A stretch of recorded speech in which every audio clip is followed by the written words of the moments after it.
You can do it. Bon après-midi, bienvenue à la conférence du midi de l'EBSI. Maintenant, je vais parler en anglais car nous avons un conférencier invité qui parle anglais. Hello everyone and welcome again to the EBSI Lunchtime Conference. I am Lubna Doraz. I am a professor at the School of Library and Information Science. On behalf of the EBSI Lunchtime Conference Committee, which is composed of Professor Mary Martel, Shaharajat Rahmi and Sabina McGregor, and myself, thank you for being here today in this session. First of all, I would like to begin by recognizing and saluting the guardians of the territory on which the Université de Montréal is located. I also express my respect for the elders of the past, present, and future, and I recognize the contribution of the indigenous peoples to the culture of the societies around this world. Just to remind you that we'd like to end by 12:45 because some of us are teaching this afternoon. We'll have maybe around 10 minutes for questions and feedback. Okay, and now I will ask Professor Vincent to introduce our... Super. 1, 2, est-ce que... Je sais pas, ça marche-tu, Martin? C'est-tu... Oui, ça marche pour toi. Ben, c'est surtout pour Martin, en fait, pour son enregistrement. Donc, écoutez, bienvenue à tous. Je vais donner un petit mot d'introduction pour présenter Cassidy puis le travail qu'elle va nous présenter. Donc, Cassidy, elle est professeure à l'Université d'État de la Géorgie, en fait, ou l'Université technologique d'État de la Géorgie, ce qu'on appelle Georgia Tech. Et elle est directrice d'une école. Ce n'est pas une école de sciences d'information, mais c'est une école de politique publique dans laquelle il y a des gens qui travaillent beaucoup, en fait, en sociologie et en politique scientifique. Puis elle est formée en musique, donc elle a un bac en musique et une maîtrise en sciences d'information et un doctorat en sciences de l'information. Donc elle va nous parler de femmes et sciences, et là je vais faire un mini topo. On a commencé à travailler là-dessus il y a 10 ans. Donc on a fait un premier papier sur les femmes en sciences qui a été publié en 2013, et là on s'est dit, bon ben c'est génial, on a fait notre papier, puis on va revenir à travailler sur nos autres objets d'étude, en pensant que la chose serait réglée. Donc, il n'y aurait plus vraiment d'enjeux de diversité et d'équité dans le champ scientifique. Là, on est 10 ans plus tard, puis ce qu'on réalise, c'est que, bon, il y a des progrès, mais il n'y en a pas des masses. Et donc, tous les travaux, en fait, qu'on a fait au cours des 10 dernières années, on pourrait dire résumés dans un livre qui est à paraître dans un mois. Et donc, Cassidy va nous présenter, en fait, si vous voulez, les principaux résultats. So, Cassidy, you have 35 minutes to enlighten us, and then ask questions. Perfect. Thank you so much, Vincent, for introducing me. I think that's what you did, but I'm not actually quite sure what he said. But it is a delight to be here. And surprisingly, even though I've been visiting this fantastic university for the last decade almost, this is my first time presenting here. So I'm really grateful for the opportunity to be able to present on the work that Vincent and I have been doing for about the last year, which has finally culminated in a book. So I'm going to start actually with the voice of a woman, to draw upon the stories, the lives, the statements that female scientists have made throughout time. So I'll start with Dr. Ruth Hubbard, who in 1974 was the first woman who to receive tenure at Harvard in biology. And about 6 years after she received tenure, she was interviewed by the New York Times. And she said this: "Women and non-white, working class and poor men have largely been outside the process of science making. Though we have been described by scientists, by and large we have not been the describers and the definers of scientific reality. We have not formulated the questions scientists ask, nor have we answered them. This undoubtedly has affected the content of science and also the social context and ambience in which it's done." And this has motivated a lot of the work that Vincent and I have been doing. Who gets to ask the questions of science? Who gets to pose questions of science? Who gets to actually answer those questions? What are the ways in which they're engaged in scientific labor? How are they resourced for that? How do they receive reward and recognition for the work that they do? And then the really important point at the end is, does this matter? Does this change what science gets done? Does this change what we know about the world? Does this define scientific reality in a different way? So to answer this, we've largely used information science tools and approaches, namely bibliometrics, to understand the production of science. Who is producing science? How are they producing it? By looking at collaboration and contributorship, the ways in which they're contributing to the byline of a paper. How are they funded for this? What does scientific mobility look like? What does impact look like? And then how is this all contextualized within the social institutions in which we live? And at the end, I'll talk about not only these sort of metrics of both disparity and parity, but also the consequences of these on the scientific workforce. What do we know because we know about these? Now I'm going to give a quick disclaimer on classifications. Throughout this, I'll be using a binary gender classification. We use large-scale algorithmic approaches to determine gender, and we do that in a binary way. This has acknowledged limitations that come with it, but this is one of our approach to look at the macro scale. We also, in much of our research, which I won't present here, use race classifications and ethnic classifications as well. Again, these can be problematized in many ways, but we followed D'Ignazio and Klein's idea that counting and measuring, although they have been used as tools of oppression, do not always have to be tools of oppression. We can actually use them to hold power accountable, to reclaim overlooked histories, and to build collectivity and solidarity. And that's what we hope to do with these kinds of indicators.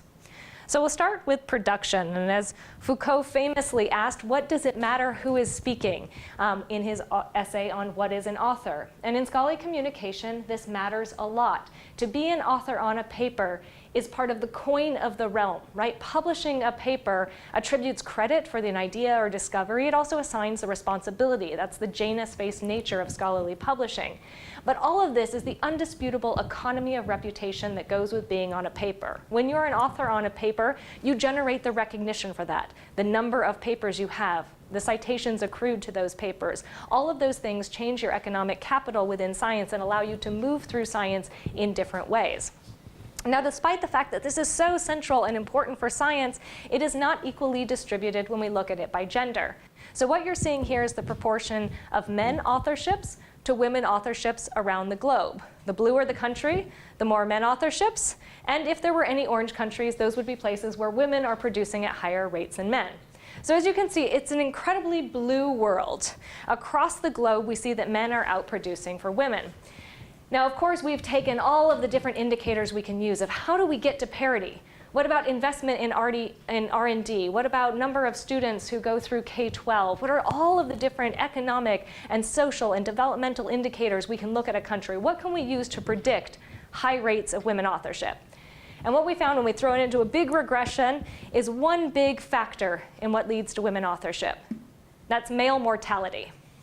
Now, as a public policy scholar, that's not really an actionable policy, right? There's not much we can do with that. And what that shows is sort of a parity paradox. Places where we actually see high rates of women in production are places where power is not with science, where men have left the scientific workforce for other industries, or men have left for other scientific economies which have higher reputation, prestige, or resources. So many of these are war-torn countries, particularly in Eastern Europe, where we see higher rates of women. So this doesn't leave us with many actionable policy discussions. Now you may say, okay, but you're using Web of Science data, and that's skewed towards the sciences, and so that's why we're seeing those high rates. And it is true that in math and physics, we're seeing higher rates of men than we might see in the medical sciences, which are there in the middle, that lighter blue. And there are a few pockets of pink in the middle there, which have higher rates of women. And then again in the humanities and philosophy and history, high rates of men production across this space. The only place where we see higher rates of women producing are in, and you can look around this room for examples, library science, social work, education, nursing, disciplines that are associated with care, and disciplines that also have equivalent market values that are lower economically than other industries. So we see this relationship between wage, labor, salaries, and economic reputation and capital that filters into the scientific world as well. Now, even within specialties and fields, you see distinctions.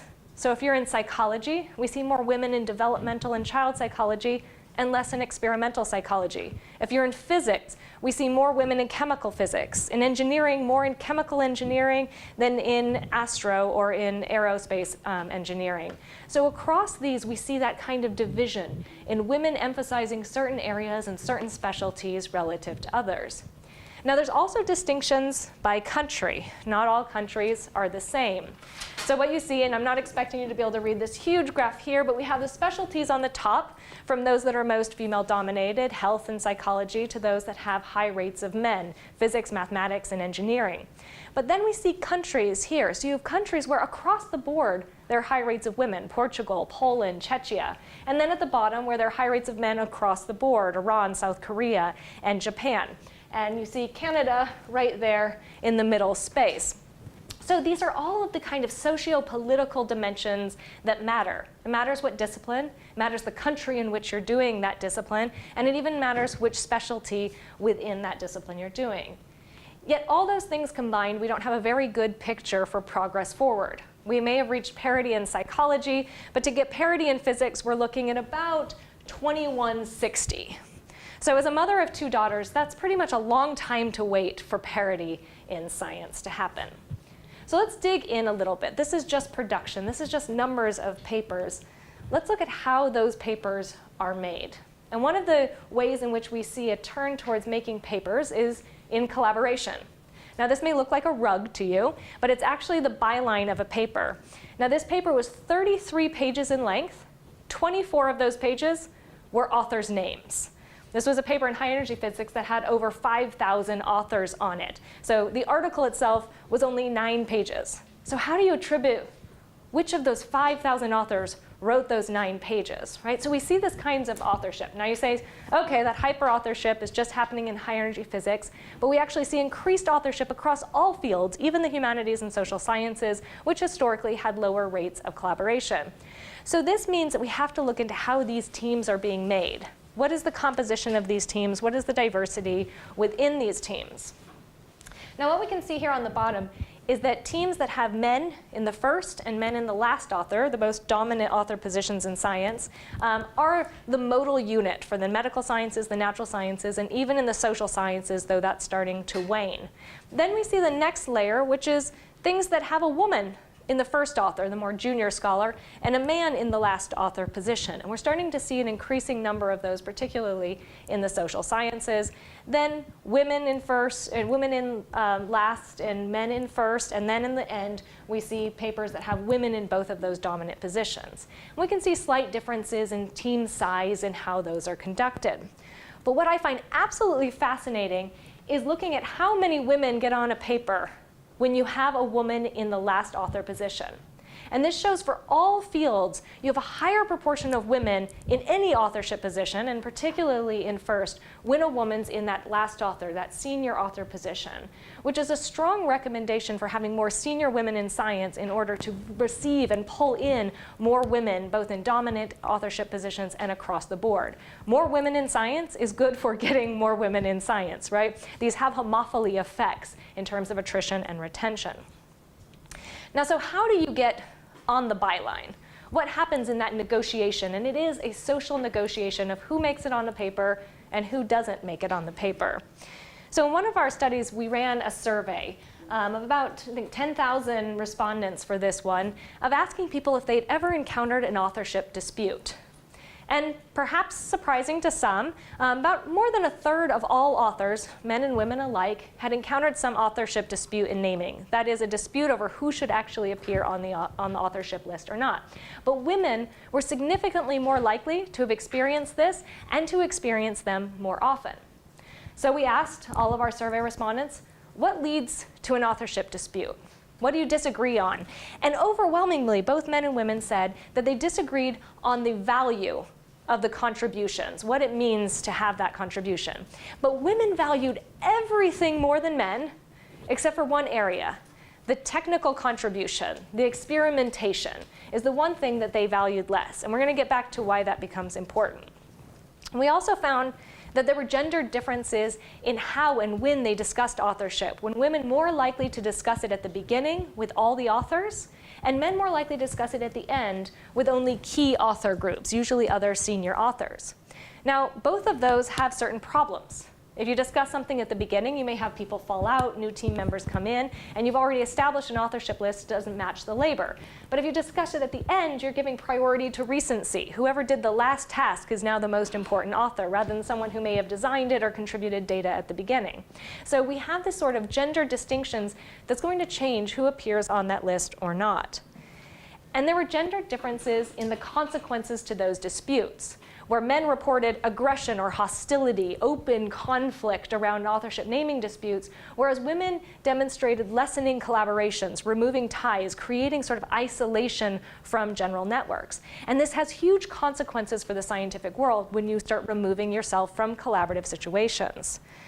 We see another indication of that kind of isolation when we look at international collaboration, which is rising in importance and we will see is really related to impact. So what we see here is the proportion of men and women authorships in national collaboration or international collaboration. So for any collaborative paper, is it more in national or more in international? Now, it's not surprising that a small country like Switzerland or Belgium or Austria will have high rates of international collaboration, whereas a country like China or the US that have many institutions will have higher rates of domestic collaboration. We expect that. It's a size dependency. But what is shocking to me is how invariant of size women's work in every country is more domestic and men's more international. So again, this changes their access to networks, access to resources, and the visibility of their research through their own collaborative spaces. So now let's move to contributorship.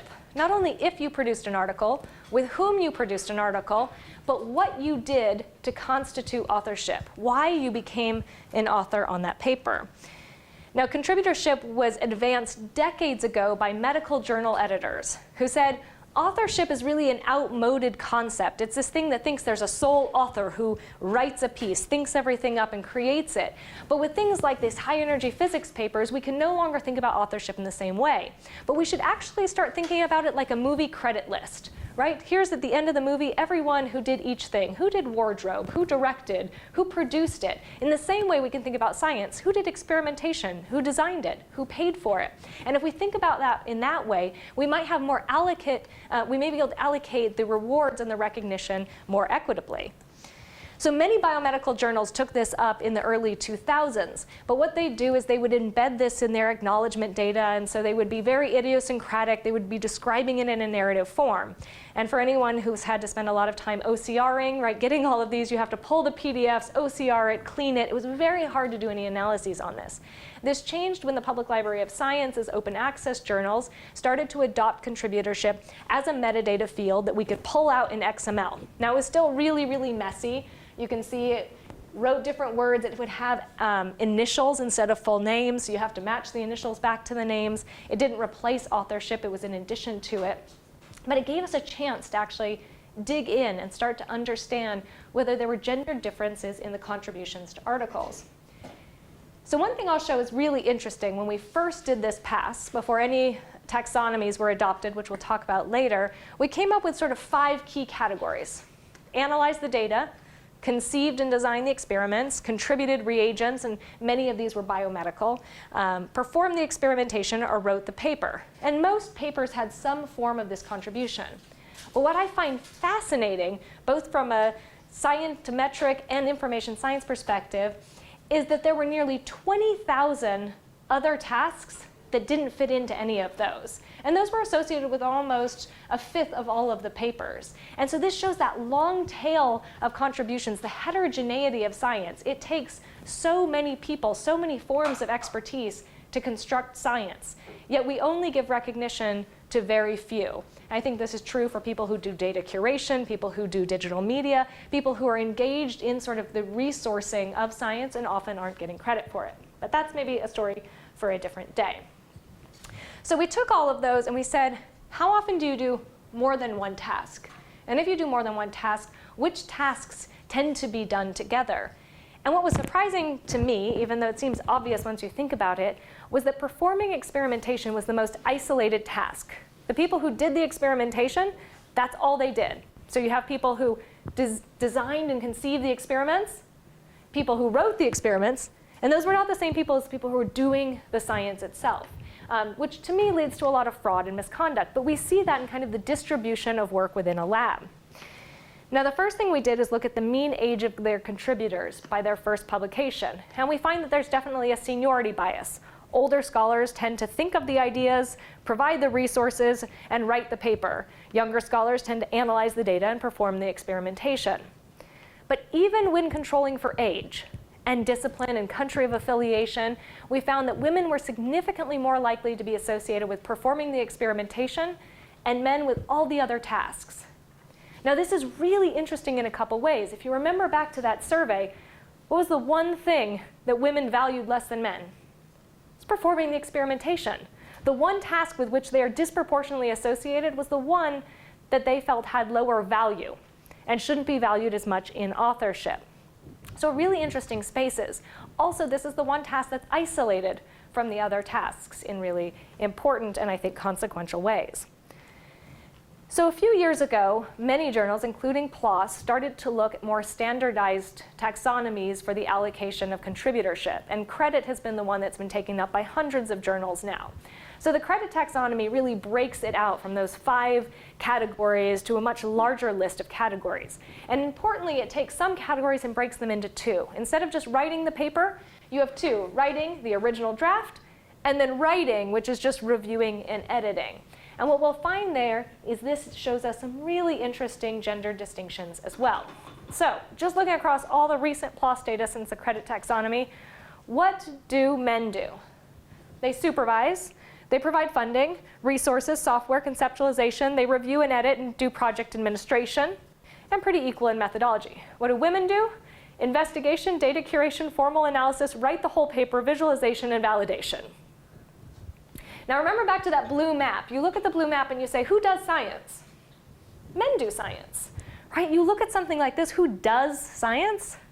Women do science, right? So it's a really interesting thing when we take a moment to go from the counts to looking at labor, to understanding who is actually performing science and what role are they having in scientific work.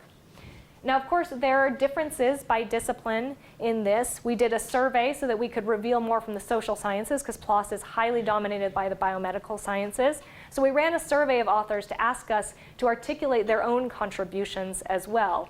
And you see that there are some discipline differences in who provides resources or design. Anything that is blue has higher rates of men providing it. Anything that's orange has higher rates of women dividing it. But you still see that sort of balance with men providing a lot of resources, women doing a lot of experimentation. And when we get to funding, we'll see why that might be. Now you may say, well, who cares? Does this matter? Well, we actually find that those contributions are really important when we look at attrition and retention in science. So we did an archetypal analysis to try to take all of these. What kind of work do you do? What authorship level are you in? To identify people who we could call sort of leaders in science, those people who are specialized, and supporting, people who provide specific tools or contributions. And if we take it by sort of career ages, junior, early career, mid-career, and sort of full career or senior levels, we see that there are many more men than women providing that space in leadership. And then we see a little bit of a gap here in the specialized and supporting as you move through the career. So men more likely to get in those leadership roles and get into them very early on. And if we take different slices of your career age, your probability of staying in science is highly dependent upon being a leader early in science. So men staying in science is dependent on having established themselves as a leader right at the beginning. Now this matters if you get put on the paper, if you get named on the paper, if you get named in a leading role on the paper, and the kind of labor with which you're associated. So now let's dig in a little bit to that resource allocation. So as we have shown, men are more likely to contribute resources to a paper. So one of the things we wanted to know is, well, are women getting funded? Is there a gender difference in funding? And we looked at this in lots of different ways. We used academic analytics, which is a database that provides funding information across the United States. We looked at CIHR, we looked at SHRC, we looked at NSERC, we looked at the NSF. We dug into all of these different data, and we also used Web of Science. So I'll show you just a clip from academic analytics to give you an idea. So there are a couple different metrics. One is, how many people just hold any grant? Do you have a research grant associated with you? You can see women in orange, men in blue. It's engineering, humanities, medical sciences, natural sciences, and social sciences across the top. Now we can see in the medical sciences, men are more likely to hold a grant. But actually in engineering, women are more likely to hold a grant. But when you dig into that, you say, but how much are those grants worth? And when you look into engineering, women are more likely to hold a grant, but they hold much smaller grants than their male counterparts. So you see two different kinds of indicators. Are you funded, and are you funded at a certain rate?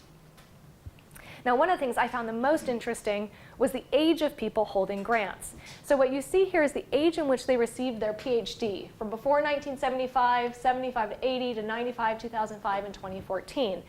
And those who are the oldest, the most senior researchers, have equal probability of holding grants. And I think what we see here is a large selection effect. If you stayed in science, you were getting grants at the same rate of men. And we start to see that in some of the data later, where the largest gender gap is actually in the earliest years. Now, that varies by discipline. In the natural sciences, there's pretty equal rates in current years of men and women holding grants. But if you look at the medical sciences, the amount of the grants that they get is largely different between men and women. And to me, particularly in the medical sciences, this is where we see the strongest consequences and negative consequences, not only for science, but also for society.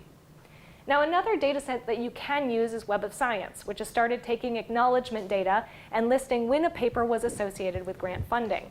So what we've looked is just the proportion of papers by men and by women that have funding recognized within the Web of Science. So this gives us a different kind of look at that production, where you see in many ways a lot of the papers from women actually had more funding acknowledgements. And this is something we dug into when we thought through trying to understand what was happening in this space. We looked at it also by the different partnerships, with women in first author and men in last being the most likely to have funding disclosure, and all women papers to have funding disclosure. And what we realized looking between these data and the NSF data is women were receiving smaller grants, less likely to receive a grant, but producing far more papers with each grant than their men counterparts. So it was a really interesting thing of this sort of obligation to produce when funded for women that we weren't seeing for men, and yet women's production overall is still lower. So there's sort of this relationship, this obligation between resource and production that we see happening with women scientists, which I think is a really fascinating kind of psychological identification here. So we'll turn to mobility and look again in the voice of one of our women. This is Alice Hamilton, which was an American woman in the 19th century who went to Germany to study. Now at the time, a woman could not do a PhD in North America, so she had to go to Switzerland or Germany. But what was interesting is German women weren't allowed to get a PhD in Germany at the time. And as Alice wrote, we were told that the only reason women wanted a university education was to make trouble for the government. If foreign governments did not object, that was all right, but Germany had more sense. So they would let Americans come in, get PhDs, and go home to North America, but not let German women do it. Now, of course, the tides have shifted over time. If we look in people who published their first paper in 2008, and we look at their different mobility patterns, we see that far more people finished a PhD in Europe than in North America, and had their first paper there. But as you look over time, 7 years later, we have many more of those scholars in North America. So we see these migration patterns, which used to go from North America to Europe, have now shifted from Europe to North America.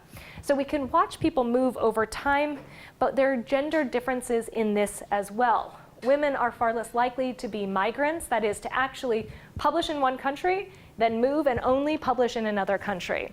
About equal rates, but slightly lower in travelers. And we define that by people who published in one country and then started adding on different affiliations later. These are people who are typically having visiting professorships, guest professorships, honorary professorships, where they're adding on affiliations without ever losing connection with their home institution. Now, as with everything, there are gender differences by discipline in how mobile you are.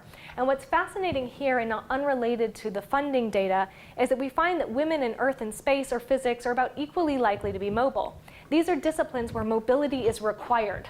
It is not a luxury, it is not an alternative or optional thing. You have to be mobile if you want to be an astronomer, for example. And so we may see also a selection effect in there in which only mobile women are able to stay in fields where mobility is a requirement. We see differences by country as well, in certain countries where women have higher rates of mobility, and in many of those are places where the scientific or educational system is hostile to women. So women move for greater opportunity in other countries. And the last slide I'll show on this, which I find absolutely fascinating, is where people go and the gendered natures of that. So what we see here is where you start. So this is the country in which you publish your first, or the region in which you publish your first paper, and on top is where you go. And we find that Asia, both Eastern, Western, and South Asia, as well as Northern Africa, receive men. Men migrate to those places, whereas Western, Northern, and Southern Europe tend to receive women. Women go to those places. So there's different places that are more receptive to different genders, or places where different genders are more likely to want to move to. All right, we'll close on impact and then go into some social institutions.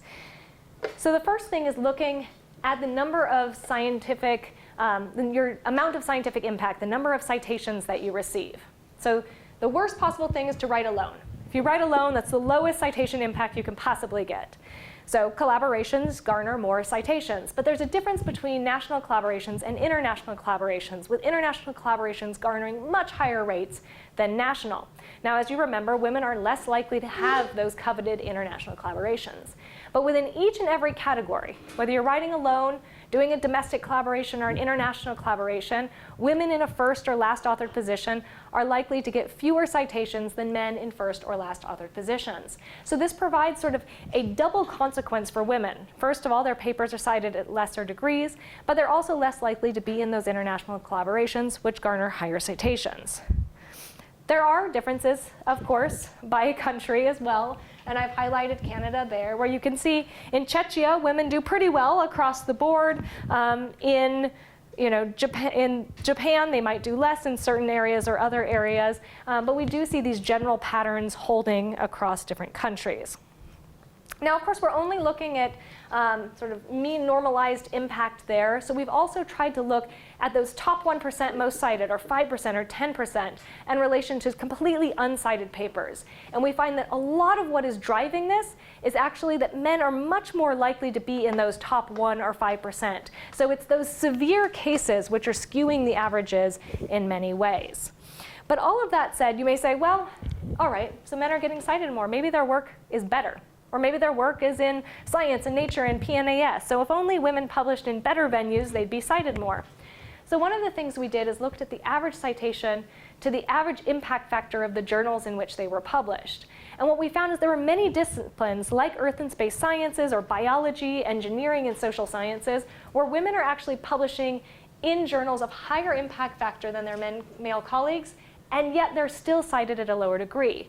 So if you believe peer review, if the selection effect is telling you something about the quality of a manuscript, we can say they have equal quality and yet lower scientific impact, which demonstrates that there's something happening in the reception of their work on the scene which is causing these disparities. Now you may say, well, those are averages, and we know that science is highly skewed, right? Number of authors, number of citations, these are all highly skewed distributions. So we took it into deciles by journal impact factor. And true, at the lowest decile, you see very little difference. But as you get up to the higher and higher and higher and higher, and the most highly cited journals, those journals with the highest impact factor, that's where you see the biggest gap. It's precisely in publications in Science and Nature and Cell and Lancet and PNAS that we see the highest difference between men and women's work in terms of their citation. And to me, this is one of the strongest ways to discriminate that it's not just about quality, right? Some intrinsic quality metric, but it's actually about reception by the scientific community that's causing these disparities. Now, another explanation that's been provided is that men self-cite more. And indeed, they do, particularly at the sort of average age of the sphere, that's number of citations and the percentage of self-citations. So in their first area, they tend to have a lot of self-citations. When you get into the high range of citedness, there's a lot of oscillation. And yet, even those self-citations do not explain the full extent of the disparities that we see. Now you may say, okay, so there may be some scientific explanation, but what about the social explanation, right? Science does not happen in a vacuum. We all live in a social context, in a social world. Maybe there are other things that are contributing to these disparities. And one of the things that's always mentioned is parenting. Women are mothers. Mothers have a high burden, and that burden is going to lead to a production penalty or a citation penalty. So the last study I'll show you is a survey that we did of parents, both men and women, academic parents, that is people who had published at least one paper in the Web of Science. And we went through and asked them, if they were parents, to describe their role. Are you the lead parent? Do you do primary caregiving?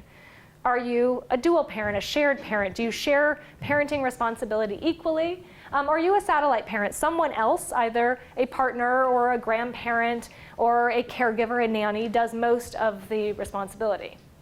And what was shocking to me, but pleasantly surprised, is that both men and women, the modal response was we share parenting equally.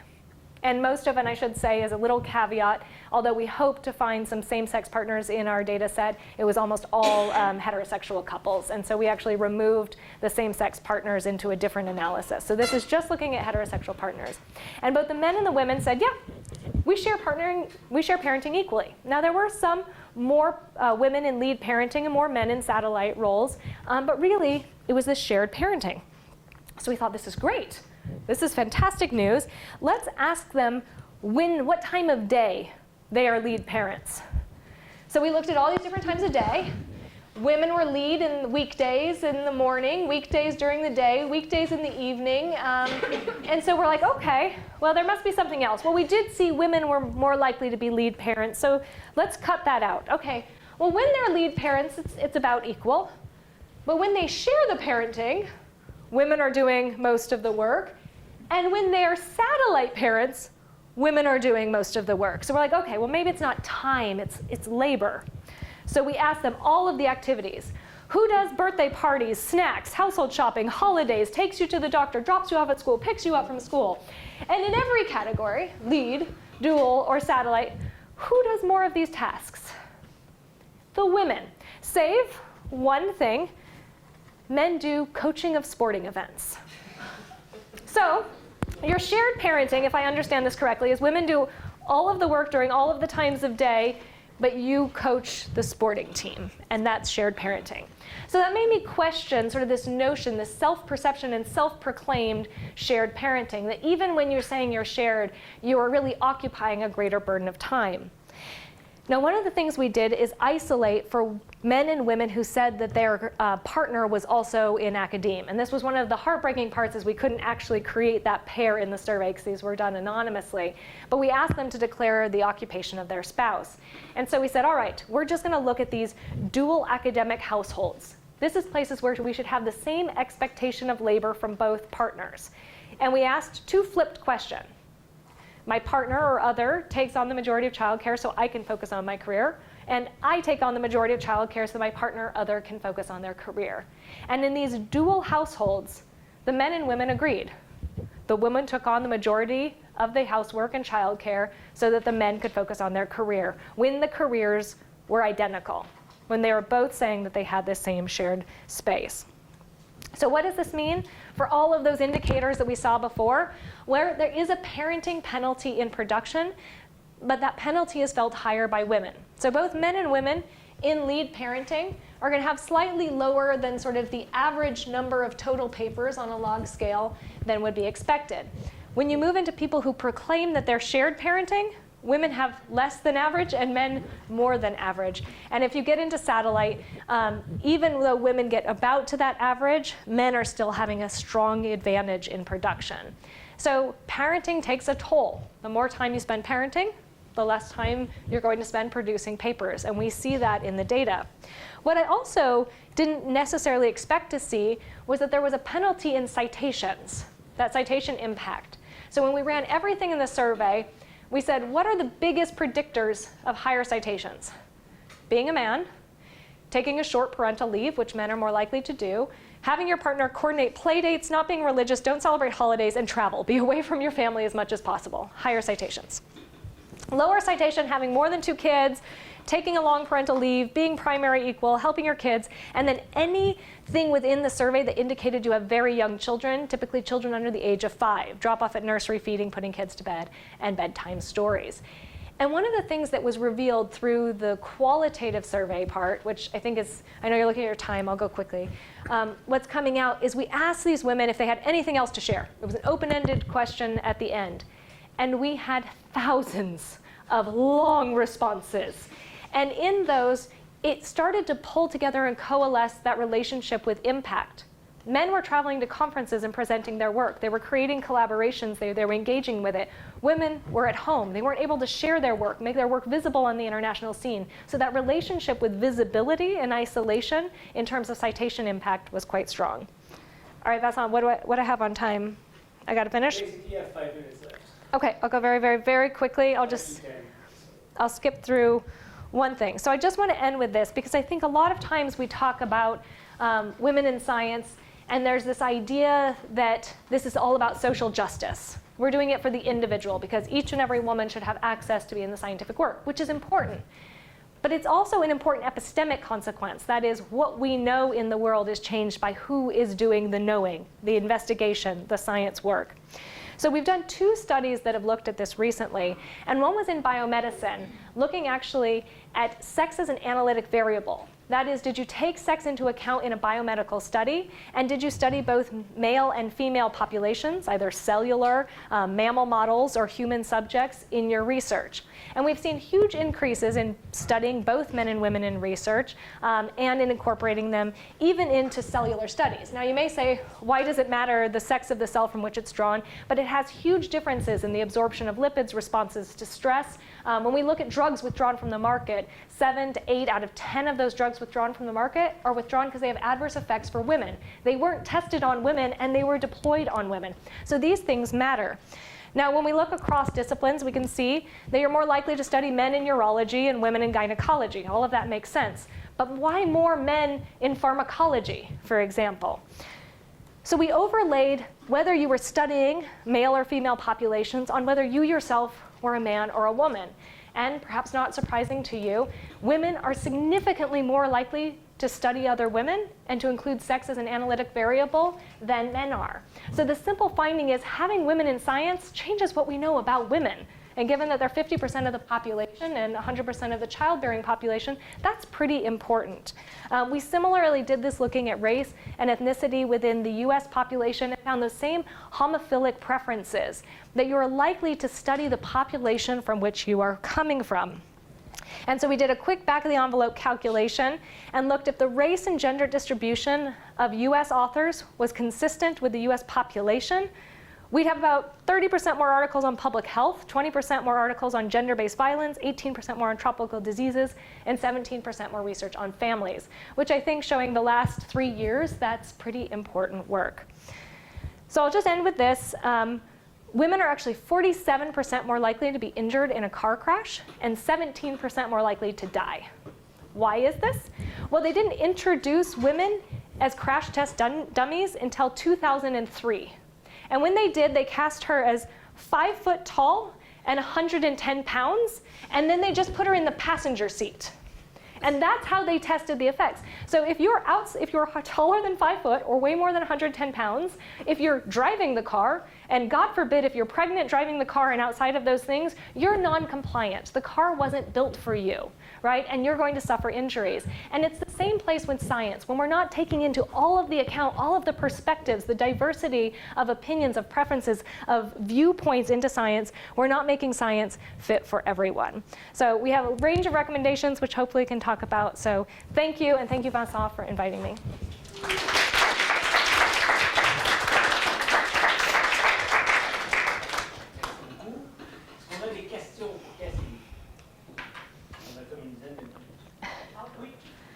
Super interesting. I think that spent a day and like half hour of each slide probably. Really interesting. You didn't talk a lot about like how long did you cover and are things improving? Like you showed a little at the end that the green dots were going up and so on. Like at the beginning we're saying that women first author, men in second, not second but last. Are the women in first author staying there? Is it improving over time? Right, so it is improving over time, but not at the rate you would expect of those first authors. So we've had women out-matriculating men in biology for nearly 3 decades now, but we don't see the same amount in those senior full professor rank, which is still at 25% in biology. And so we do see those trends increasing, but not at the same rates as women entering into the workforce. So higher rates of attrition in the early career ages for women than for men still. So improvements, but not improvements relative to introduction. So more women are dropping out. More women are attriting. Go ahead, if you can. Et ça, c'est pas un nouveau phénomène. C'est ce qu'on appelle en anglais le leaky pipeline. So basically, it also changes by domain. So we did an analysis here at University of Montreal to see where we were losing them and when in various fields. And what we saw is that in physics, we were losing them after the masters. In chemistry, it was after the undergrad. And so it's a complex phenomenon with plenty of factors, but even if we have more women entering, we don't necessarily have as much information. Thank you. Very interesting. There was a ton of data, and I'm a data person, so I was like trying to ingest it all, but I don't think I did. I was wondering if first you could speak to, in the title of the book, the word science, and you talked about science as a thing, and I was a part of a project where we were trying to figure out what people mean when they talk about science, and it is such an interesting phenomenon. And then there were a lot of charts that were interesting about the different disciplines and what was happening in tables. There was just, again, so much data to take in. And I'm curious, what do you think of the value of looking at science as this huge thing, and this is what's happening here, or do we look at what's happening in each specific field? Because I worked in a project that was on medical education, and we were looking at gender disparity over years, and we hypothesized a lot of things, and we saw exactly what you were showing, and we don't know the conclusion. So I'm interested in that connection between, number one, science being this huge thing, right. Number two, the disciplines being specific, and whether we can, what we can make of all of these different levels of looking at the data. I love that question and could talk about it for a million years. So one, when I say science, I mean it in the Latin or Germanic sense of scientia or Wissenschaft, right? It's ways of knowing, right? So I don't think of it as appealing to only certain disciplines and excluding the social sciences or the arts or humanities. I look at it in knowledge-based production, right? So I do understand that science itself as that word can be exclusionary. But also what I like about the Wissenschaft kind of approach is it's about a system of knowledge making. And all of those disciplines do not exist independently. They actually play on each other in the same way that occupations within a social system play in conjunction with one another. So we see wage differences, for example, playing as men or women enter or leave certain occupations. We see the same thing as disciplines create hierarchies, create permeability, trade knowledge. So I think we can't look at any discipline in isolation. We have to understand how it's operating with this entire system of knowledge. So anyway, I'd love to talk more about that. Okay. Can you say a few words about your recommendations? Sure, I would love to. I'll say it, and I won't go through each of them, but I think one of the things that I like to advocate is that it starts with each individual as well. Because I think so often we see these things and we're like, yeah, but we just have to finish. If we fix promotion and tenure, all of this would be fixed. Or if the funders just dealt with it, it would all be fixed. And it's not me. But so much of that, as we started with, was production and collaboration and contributorship. It's how a PI is running their lab. It's who they're recruiting to be in their lab, how they're allocating tasks to that person. It's what each of us is doing on a hiring committee when we decide who will be our next colleague, when we're sitting on a promotion committee. So I think it does start with scientists themselves, but I think there's lots of entities within this entire ecosystem, to Anton's point of science, that has to be moving in once. It's not going to be one sort of lever that's going to fix this. It has to be across the system. It has to be a broad-based approach where every actor within the system is exerting the agency they have for change.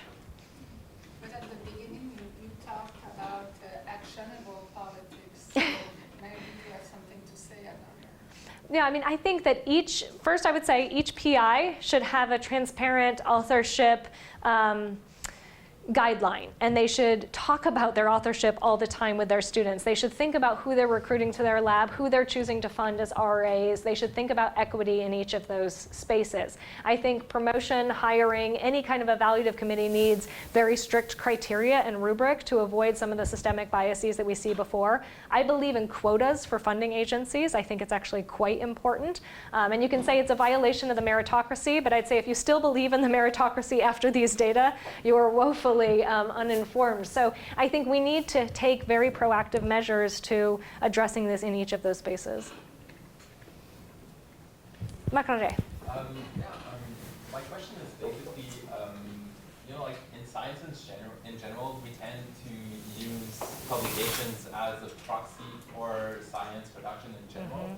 But the thing is that there are many other facets of science that are hard to monitor using traditional databases. I'm thinking, for instance, in arts, galleries, art production, movies, things like that. And in humanities, the monographs, which we still have yet to have like an appropriate database to monitor monographs. paragraph. Yeah. And there's all of these other things such as interviews, political involvement, anything related to social work, even development of applications, development of intervention techniques for social work, things like that.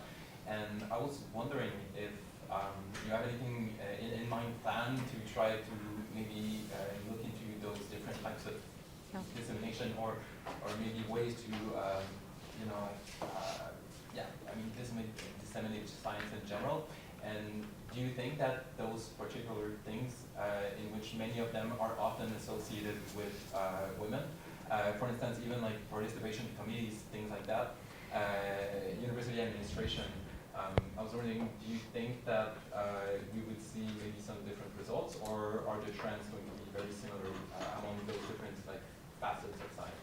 Yeah, it's a fantastic question, and I think sort of revamping what constitutes success in science is a really important thing. And given that there's people standing outside, I'll be very quick in this answer to say we have looked into many of these things. Now, what you say is, oh, women do more service, but actually when you run it, men tend to be on more corporate advisory board, national committees, executive committees. So even if you say, I'm going to take service, men have higher levels of prestige in the service-oriented spaces as well. In the public outreach spaces, we see the same kinds of things. So even when we cut it in that way, when we look at patenting, work with industry, we actually see worse numbers than we see in production. So necessarily broadening what we count as our success metrics doesn't necessarily in and of itself solve some of the gender disparities we observe.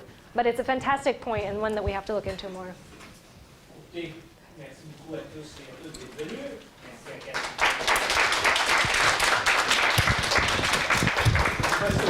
Quand est-ce la prochaine conférence midi? C'est la semaine prochaine en ligne.